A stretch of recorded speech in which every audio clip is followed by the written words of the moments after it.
Some time ago, we talked about the four ground colors for paintings, and I think we did a video for the black ground as well. So I think we have two videos on this topic. Now the four ground colors are actually the first one is just mixed colors, so it's multicolors. Then we have black ground, red ground, and gold ground, and these are the most common is the mixed color, the multicolored paintings. But red ground is something that's interesting because we really have quite a few examples of it. Now, in terms of the topics, the study topics, we really have to look at the origin of it. Then we have to look at styles, then the purpose, and then the subjects of red ground.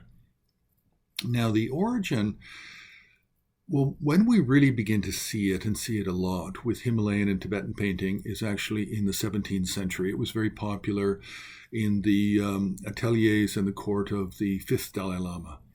Now, where it actually originated from is believed by many scholars to be the Yongle period of the 15th century, very early 15th century, when we have the Yongle emperor commissioning a lot of different types of art. But one thing he commissioned was also books, and folio books need book covers. And so what we have is red lacquer book covers, and this is believed, and these were also given to Tibetan teachers and others as gifts, and so they came into the Himalayan and Tibetan regions, and then they became known.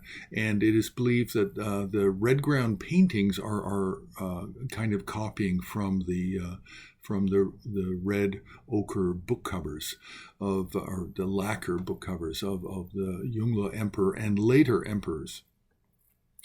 Now, we can say that this is likely to be true because we really only see it in abundance in Tibet in the 17th century, and we see it really with the Fifth Dalai Lama and with the Gelugpa government, the Ganden Podrung, are the majority of examples of red ground painting. Now, in terms of the purpose, what is the purpose of this? Well, it's really decorative,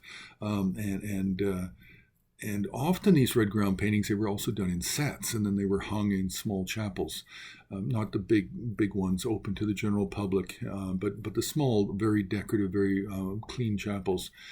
Now, the subjects for red ground paintings are really very broad. So any red deities, any deities that are related to power, the activity power, and also it can be for teachers, it can be for life stories, it can be for Maitreya, Padmasambhava life stories also. And we have in the Rubin Museum, there's a very good example of the Fifth Dalai Lama painted in gold against the red background. Now, that's something I didn't mention, is aside from these subjects, in terms of composition and execution for these paintings, often the figures are done in gold against the red background, and it can become very difficult sometimes to really say, well, is it a gold ground painting or is it a red ground painting? And there's no reason to be concerned about this. It's artists began to mix and match with gold and red early on during this period, and so sometimes we have a red ground painting, and the ground really means the very background. But most of the painting can be taken up with figures, with deities, or teachers.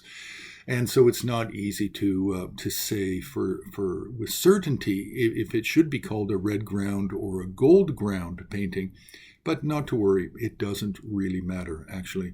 Now, in Tibetan, there's two words for this red ground style of painting. One is tseltang, and then the other one is martang. Martang means the mar, red color, tanka, scroll work, and the other one is tsel, which is more vermilion or iron oxide scroll work painting. So we'll leave it there. So you can press like, you can subscribe, you can join HAR on Patreon, and you can make a donation on the homepage of Himalayan Art Resources.